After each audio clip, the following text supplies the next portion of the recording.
ঢাকার উপকণ্ঠে তুরাগ নদীর পার ঘেঁষা আমিনবাজার। এখন আর জায়গাটা প্রতিদিন খবরের কাগজে আসে না, কিন্তু একসময় তা ছিল ভয় ও রক্তের অন্য নাম। সূর্য ডুবলেই এ এলাকার বাতাস ভারী হয়ে যেত, কারণ সেখানে ছিল এক রাজত্ব, যার শাসক ছিল বর্দির মামুন। পুরো নাম খন্দকার মামুন। বড়দেশি গ্রামের বলে তাকে বর্দির মামুন বলা হতো। পাতলা গড়নের হ্যাংলা চেহারার এই মানুষটির মুখে হাসি দেখলে কেউ ভাবতেই পারত না তার সেই হাসির আড়ালেই লুকিয়ে আছে নৃশংসতার এক ভয়ঙ্কর অধ্যায়। মামুনের অপরাধ সাম্রাজ্যের শুরু ৮০ দশকের শেষ দিকে। ১৯৮৮ সালের পর থেকে রাজধানীর সবচেয়ে বড় মাদক ঘাঁটি হয়ে ওঠে আমিনবাজার। তখন ফেন্সিডিলের চালান যেত এদিকেই, আর তার নিয়ন্ত্রণ ছিল পুরোপুরি মামুনের হাতে। এই ব্যবসা রক্ষা করতে গিয়ে সে খুন, অপহরণ, অস্ত্রবাজি সবকিছুতেই নাম লিখিয়েছিলেন। তার প্রভাব এতটাই বিস্তৃত ছিল যে পুলিশও তার এলাকায় অভিযান চালাতে ভয় পেত। একসময় সাভার থানায় অস্ত্র হাতে ঢুকে পুলিশ সদস্যদের প্রাণনাশের হুমকি দিয়েছিলেন। এমন সাহসী, এমন বেপরোয়া ছিলেন এই মানুষটি। তার মাদক সাম্রাজ্যের চারপাশে গড়ে উঠেছিল এক বাহিনী। শুধুমাত্র আমিনবাজার বা বড়দেশি গ্রামের অপরাধীরাই নয়, রাজধানীর বিভিন্ন এলাকার দুর্ধর্ষ সন্ত্রাসীরা যোগ দিয়েছিল মামুনের দলে। এই বাহিনী শ্যামপুর থেকে শুরু করে আমিনবাজার পর্যন্ত একচ্ছত্র আধিপত্য বিস্তার করেছিল। মাদক ব্যবসা বা তার স্বার্থের বিরুদ্ধে কেউ কথা বললেই বা নতুন কেউ ব্যবসা শুরু করলেই তার পরিণতি হতো ভয়ঙ্কর। সন্ধ্যার পর তাকে তুলে নিয়ে যাওয়া হতো তুরাগ নদীর পাড়ে, যেখানে হতো সেই শেষ ইচ্ছার খেলা, তারপর গুলির শব্দ।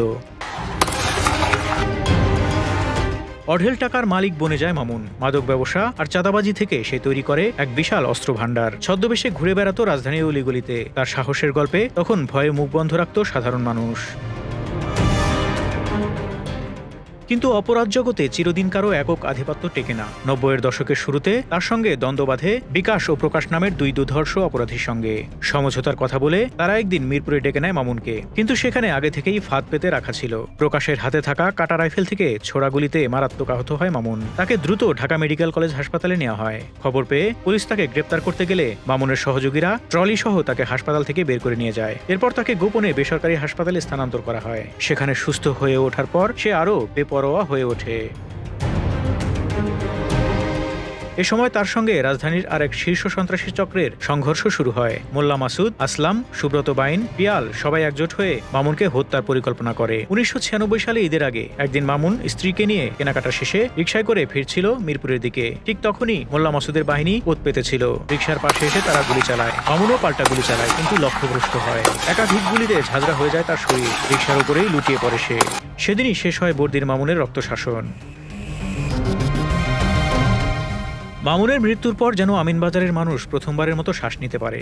দীর্ঘদিনের ভয়ভীতির অবসান ঘটে। তবে তার সহযোগীরা তখনও এলাকায় সক্রিয় ছিল। ফলে শুরু হয় প্রতিশোধের ঝড়। মানুষ যেখানে পেয়েছে সেখানে ধরে গণপিটুনি দিয়েছে। কখনো দুজন, কখনো তিনজনকে একসাথে পিটিয়ে হত্যা করা হয়েছে। এলাকাবাসী বলেছিল মামুন মারা গেছে, আমিনবাজার বাঁচছে। তারা বলেন, নদীর ঢেউয়ের শব্দে কখনো কখনো মনে হয় যেন এখনো ভেসে আসে সেই আর্তচিৎকার, আমারে জানে মারেন না ভাই। বর্দির মামুন চলে গেছে বহু বছর আগে, কিন্তু তার নাম আজও আমিনবাজারের বাতাসে ভাসে, ভয়, রক্ত আর মৃত্যুর স্মৃতি হয়ে। Desk report, Dhaka express.